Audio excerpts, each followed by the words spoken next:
El siguiente trabajo está basado en una base de datos de la encuesta canadiense de dinámica laboral y de ingresos. Esta encuesta se realizó en 1994 con el propósito de recopilar información específica sobre el mercado laboral y los ingresos en la provincia de Ontario. La encuesta recopila datos sobre el mercado laboral, los ingresos y la movilidad económica de los individuos y los hogares en el país. Algunos de los temas que se abordan en la encuesta incluyen la participación en el mercado laboral, el empleo, los salarios, los beneficios laborales, la educación, la migración laboral y los cambios en los ingresos familiares. Una encuesta de este tipo proporciona datos actualizados y confiables sobre la dinámica laboral y los ingresos de la población. Estos datos son fundamentales para comprender las tendencias y los cambios en el mercado laboral, así como para informar las políticas públicas y las decisiones empresariales. Otras de las razones para llevar a cabo este estudio son monitorear el mercado laboral. La encuesta permite monitorear el mercado laboral y evaluar su salud en términos de empleo, desempleo, subempleo y otros indicadores clave. Esto es esencial para identificar desequilibrios, brechas y necesidades en el mercado laboral y tomar medidas para abordarlos. Evaluar la distribución de ingresos y su relación con las diferentes variables con las que se interactúan. La encuesta proporciona datos detallados sobre los ingresos, edad, educación y el idioma de cada individuo. Esto permite saber la relación directa o indirecta que se tendría con las variables y si es que éstas afectan en el salario percibido y en qué medida. Estos datos son esenciales para comprender las disparidades sociales y económicas.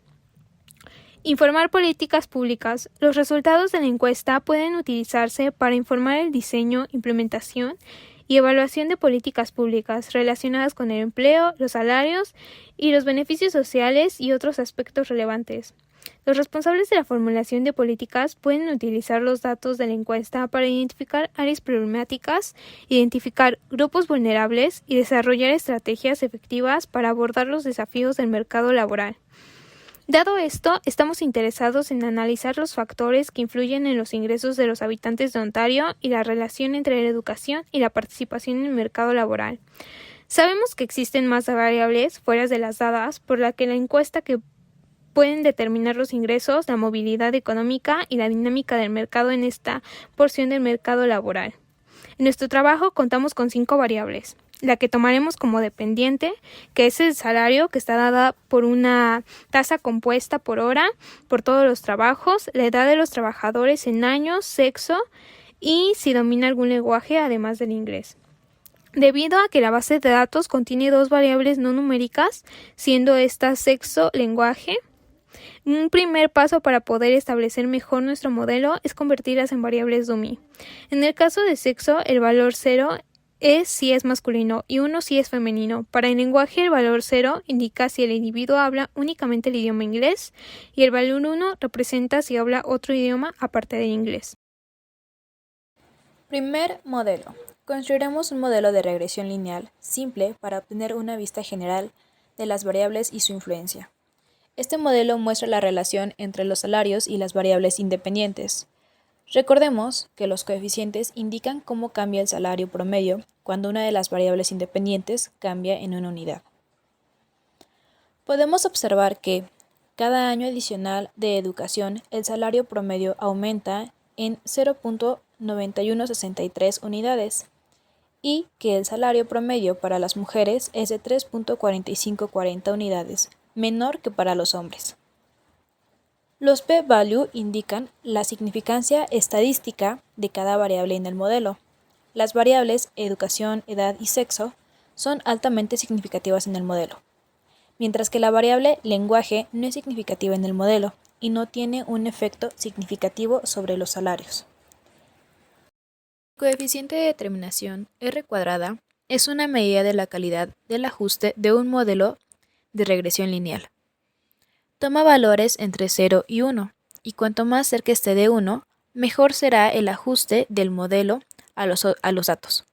En este caso, un R² de 0.296541 indica que este primer modelo explica aproximadamente el 29.65% de la variabilidad en la variable dependiente, el salario.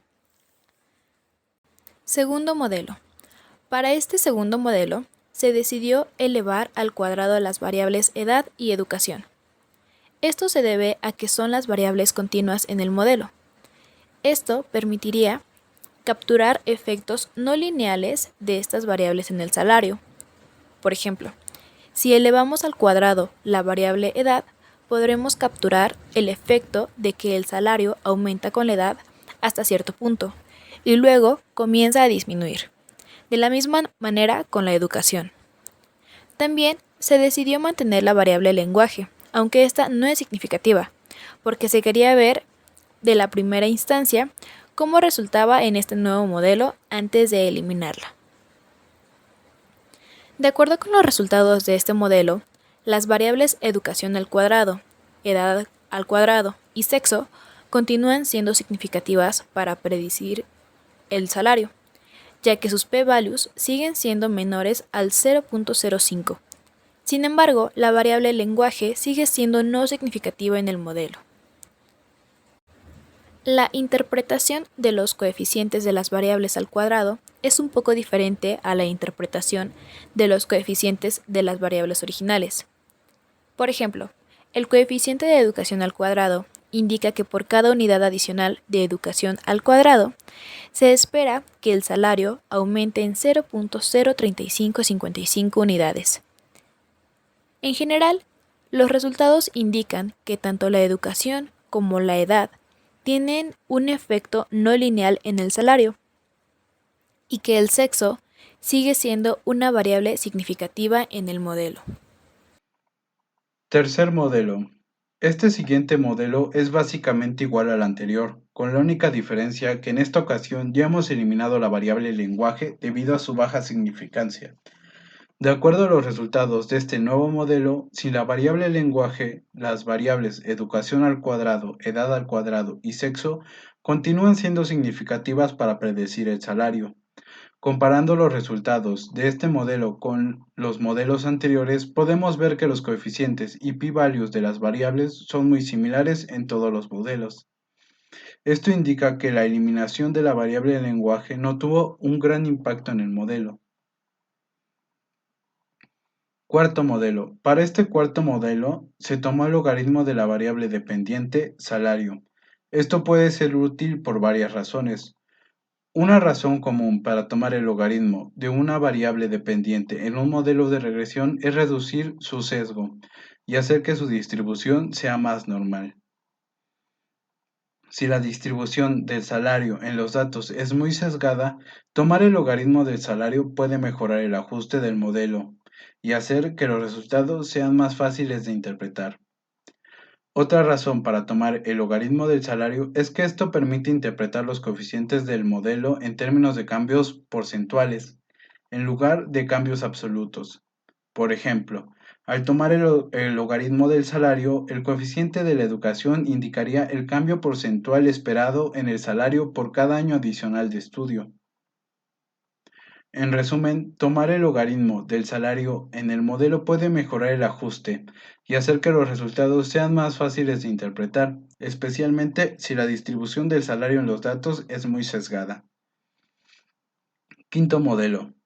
Para este quinto modelo, simplemente mantuvimos el modelo anterior logarítmico y la única diferencia es que eliminamos la variable de poca significancia, lenguaje. Podemos observar que para este modelo, como en el anterior, al aplicar el logaritmo a nuestra variable dependiente, estos modelos obtenidos muestran ser los que menos penalizan el salario de acuerdo a la variable sexo, lo cual nos ayuda a poder construir una evaluación del salario más equitativa. Sexto modelo. Aplicando ya todo lo hecho en los modelos anteriores, como último modelo decidimos aplicar tanto el logaritmo de nuestra variable dependiente, elevar al cuadrado la educación y el sexo y eliminar la variable de poca significancia, lenguaje. Con este modelo podemos observar que aplicar distintas transformaciones a un solo modelo para buscar su mejoría a veces no puede ser lo más adecuado, aunque esto lo veremos a continuación cuando comparemos los modelos. Comparación de modelos. Ahora que ya construimos diferentes modelos en nuestro proyecto, llegó la hora de evaluarlos. Esto se hace con la función Compare Performance. Esta función nos permite calcular diferentes medidas de ajuste de los modelos, como la R cuadrada, el error cuadrático medio y el criterio de información de Akaike AIC para todos estos modelos.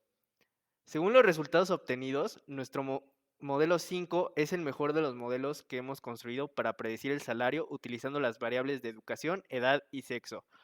Este modelo incluye la transformación logarítmica de la variable dependiente salario y la eliminación de la variable lenguaje, que no es significativa en ninguno de los modelos. El hecho que este quinto modelo tenga un valor de R cuadrada de 0.30 indica que este modelo es capaz de explicar aproximadamente el 30.89% de la variabilidad en el salario. Esto significa que la variable educación, edad y sexo son importantes para predecir el salario y que el modelo quinto es capaz de capturar su efecto en el salario de manera precisa. Además, el resultado de A y C del quinto modelo de 4.374 indica que este modelo tiene un buen equilibrio entre ajuste y complejidad. El A y C, recordemos que penaliza la complejidad del modelo, por lo que un A y C más bajo indica un mejor ajuste del modelo. En comparación con los demás modelos, el quinto es el que tiene menor A y C. En conclusión, el quinto modelo parece ser el mejor modelo para implementar en este estudio, ya que tiene un buen ajuste y es capaz de predecir el salario de manera precisa, utilizando aquellas variables que solo son relevantes en el proyecto, además de ser la que muestra una menor penalización en la brecha salarial entre hombres y mujeres. La transformación logarítmica del salario y la eliminación de la variable en lenguaje parecen haber mejorado el ajuste del modelo en comparación con los demás. Conclusión. Ahora que encontramos el mejor modelo posible para adecuarse a nuestro proyecto, comprobaremos su heterocedasticidad. Recordemos que la prueba de Brauch-Pragan se utiliza para determinar si la heterocedasticidad está presente en un modelo de regresión lineal. La hipótesis nula de esta prueba es que los residuos tienen variable constante. En nuestro caso, el p-value es muy pequeño, menor que 0.05. Esto significa que debemos rechazar la hipótesis nula y concluir que hay evidencia suficiente de que hay heterocedasticidad en el modelo. Intentamos corregir esta situación de diversas maneras, como tomar los residuos del modelo y sacar un modelo auxiliar utilizando estos residuos, pero la presencia de heterocedasticidad fue persistente. Se intentó corregir el problema de la heterocedasticidad sin éxito. Sabemos que esto representa un problema ya que podemos obtener conclusiones erróneas o una interpretación incorrecta de los resultados. Somos conscientes que nuestro modelo podría tener limitaciones y no suficientemente precisión estadística. Vamos a hacer a continuación un intervalo de confianza robusto, el cual ya tiene en cuenta la violación de los supuestos de homocedasticidad en este caso. Este nos proporcionará una estimación más confiable de la incertidumbre de los coeficientes. Este intervalo de confianza del 95% nos dice que por cada aumento de unidad en la variable educación se espera un aumento promedio en el logaritmo del salario entre 0.056 y 0.59. Para la edad el coeficiente varió desde 0.166 hasta 0.0187, que por cada aumento en la variable edad se espera un aumento de promedio en la variable logaritmo, y así sucesivamente con las siguientes variables. Los resultados mostraron que el nivel de educación y la edad tuvieron un impacto estadísticamente significativo en los salarios, es decir, la variable educación sugiere una asociación positiva para el salario. Aunque no se encontró una relación estadísticamente significativa entre el sexo y los salarios, escogimos este modelo porque encima de los demás, ya que la eliminación de esta variable nos da un coeficiente de determinación más cercano a cero y a su vez una IC superior a los demás. En conclusión, estos hallazgos contribuyen a una mejor comprensión de los factores que influyen en los salarios y podrían tener implicaciones relevantes para la toma de decisiones en el ámbito laboral y de políticas públicas. Sin embargo, es recomendable realizar el análisis adicionales y considerar otros factores relevantes para obtener una imagen más completa y precisa.